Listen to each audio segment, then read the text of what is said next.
Hello, everyone. This is John Rowell for the Rowell Report. I'd like to welcome you to my channel. Today I'm taking a look at the Nordstream attack and the going narrative in the media about Ukraine being the country behind the attack. Apparently, they had uh, decided, over a beer or something, that they were going to blow up the Nord Stream, and they drove off or flew off to Germany, rented a boat, went off into the Baltic, blew up the Nord Stream, and then went home victorious. That's the narrative that we got. So I wanted to take a closer look at that, and let's get right into it. I'm going to move along quickly, so you're welcome to pause the video if you want to take a look at any particular information. Hopefully, you can you got a good quality of video. You can see the text and images. So anyway, let me get right into it. I'll move myself down here to the side. And so there I am off to the side so you can see what's going on. Anyway, this is an illustration of the pipeline that was used in the Nord Stream. Basically, um, we have steel surrounded by concrete, and the concrete is twice as thick as the steel. So this is the pipeline that was being used to transport the Russian gas from Russia to Germany. The attack took place in 2022, and both Nord Stream 1 and 2 were damaged. Quite a bit of pipeline was damaged in two different locations, so it wasn't at just one spot, one explosion. It was several explosions along a very long length of the pipeline, and that was in two different locations that were separated by quite a distance. Also, seabed craters were visible, which means that more than likely explosives were placed underneath the pipeline, um, and that created the craters. So, anyway, the first version that came out when the explosion occurred was that Russia was behind it. And of course, Russia was behind it because Russia does those kind of things, and it doesn't matter whether it was its own pipeline. They decided that it was time to blow something up, and they went ahead and did that. So that was the narrative about Russia. It made very little sense, but the U.S. State Department repeated that time and time again. And why I feel comfortable to say that Russia wasn't behind blowing up their own pipeline was, first, they had invested over $2 billion into it. It was many years in the planning.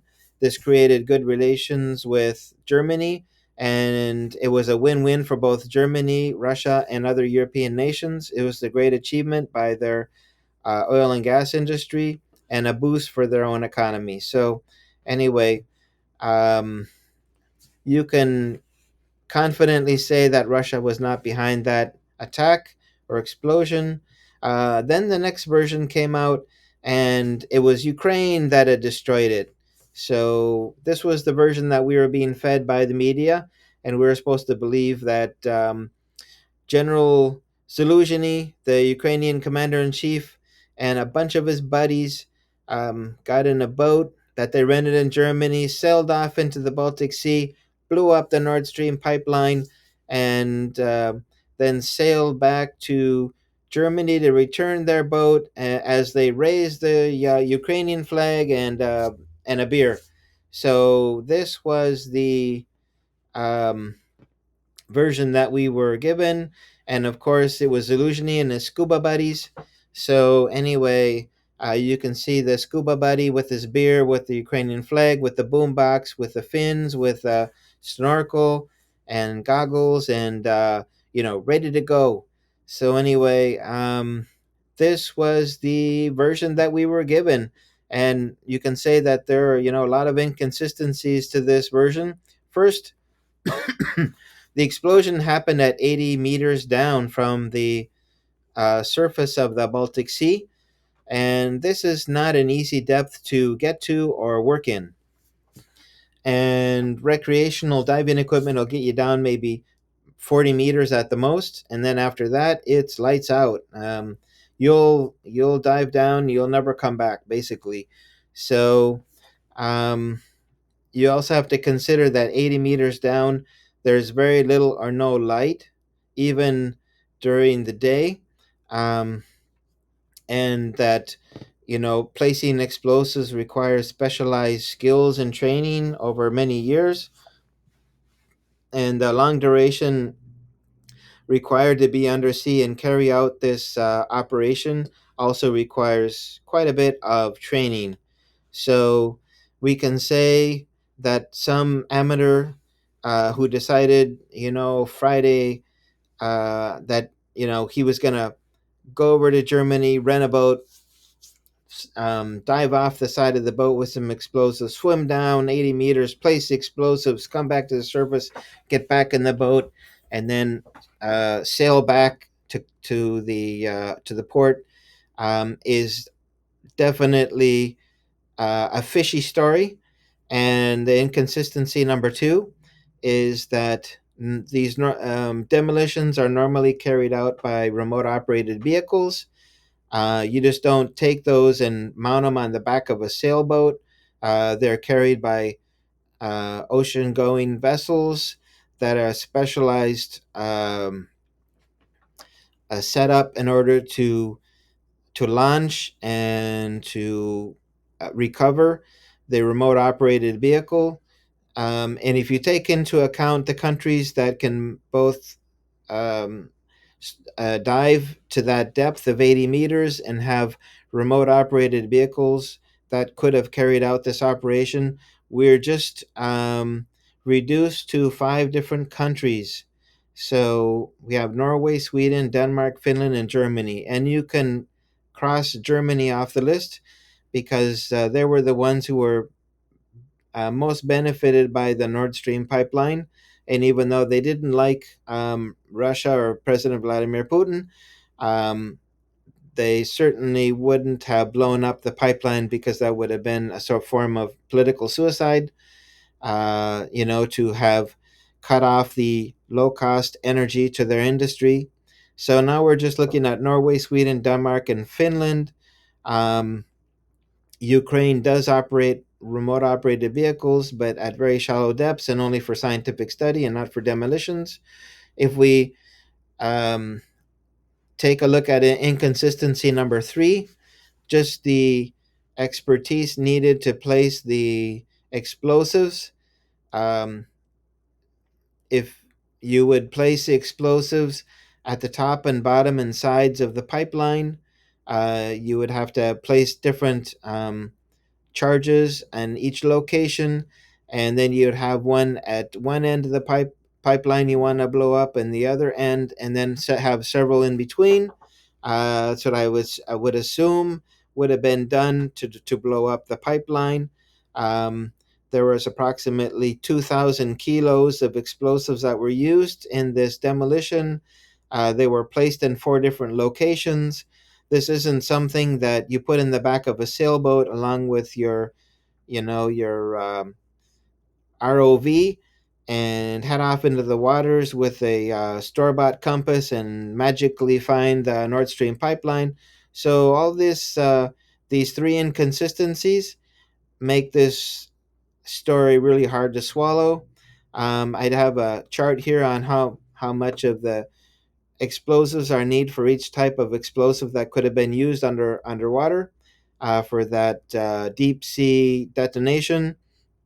And so this is a lot of explosives and not something that you could just drive into Germany, pick up the explosives at the hardware store, then go off, rent a boat, and head off into the Baltics and blow up the Nord Stream. So all this put together is that the Ukrainians, especially some amateurs that you know decided to do that over a beer on a weekend, definitely didn't do that. So you can say who blew up the Nord Stream? Well, definitely not amateurs. Joe Biden said that the United States did it in a particular moment when he had Schultz right next to him and the German chancellor, and hard to say exactly why he said that, and even stranger why the German chancellor didn't say anything. So, that's all kind of strange. Kind of points maybe in a different direction in this whole investigation. But anyway, let's move on. So basically, depending on which country has more capability to carry out these kind of operations, it looks really like Norway is the most likely to have helped the United States to have carried that out. Um, and you'd ask why Norway? Well, they have the technical expertise for diving. They, typically go down to depths of 70 to 110 meters and carry out work, with the deep sea diving. This also would have benefited them with the surge in gas exports to continental Europe. And also, Norway participated in the Baltops 22 in June of 22 when they could have placed the explosives under cover of that NATO exercise. So, the summary and conclusion, well, basically, who did it? Um, it seems from what President Joe Biden said, the U.S. at least was involved. Probably Norway, maybe another one of these countries from these Baltic nations that have background and experience. Maybe there were several. When more than likely the explosives were placed under cover of the Baltops 22 in June of 22, and then there was a timer, or there was a way to have detonated them in September in order to give some time between the NATO exercise and the explosion. Why? Obviously, they wanted to destroy the Russian economy, and the destruction of Russia has been on their minds for a long time, so that's pretty clear. And so it seems clear that this was this wasn't a group of individuals. This was a nation that was behind, or several nations was behind this explosion. Just taking a look at the depth and diving complexity, the geographical scope, the explosions took place at several locations spread over a long distance. The amount of explosives and handling of them, the logistical support. You think of all the doctors that needed to be there to be ready to take care of any of the divers if they had any kind of compression sickness. And so, conclusion of this whole investigation is that the attack on the Nordstream was carried out by one or several countries. More than likely, this happened was set up during the Baltops 22 in June of 22, and there are explosives that can remain underwater for months and with nothing really impacting them. Of course, if they would have set up those explosives in June, they would have been vulnerable to possible um, discovery by maintenance crews. But anyway, um, you can safely say that Russia was not behind the Nord Stream pipeline attack, nor was Ukraine. This was possibly, but definitely the United States. And then also you could think that it could have been England, because they have the capability to have carried out this demolition. So it could have been the United States, the UK, and Norway, but if they had placed the explosives during the Baltops 22, then other countries would have been alerted just by the strange activity going on. And the Baltic Sea is highly monitored.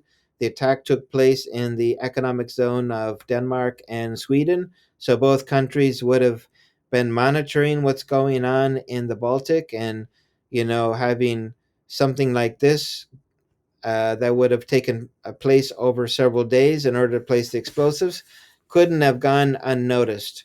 So, anyway, that doesn't illuminate the culpable individual or country any more um, than we knew at the beginning of this video. But we know that it wasn't Russia, it wasn't Ukraine. Could have been a Ukrainian involved during the Baltops 22. They could have been, assisting in some way. But the idea that they had rented a sailboat, the Andromeda, which is basically about 35 feet long, and mounted on their the remote operated vehicle, and carried all the explosives they needed, and carried out that explosion using a sailboat.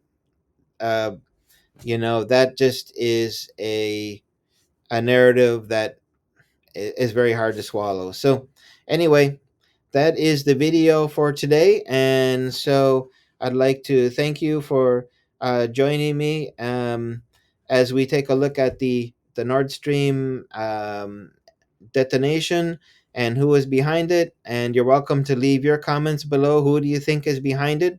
Um, you see any information that's missing? Just let me know in the comments, and you're welcome to subscribe and let others know about my channel. I'm new, so I'm growing, and I hope that you can let others know about my uh, Rowell Report channel, and more videos will be coming out in the future. So take care, everyone, and have a great day. Bye bye.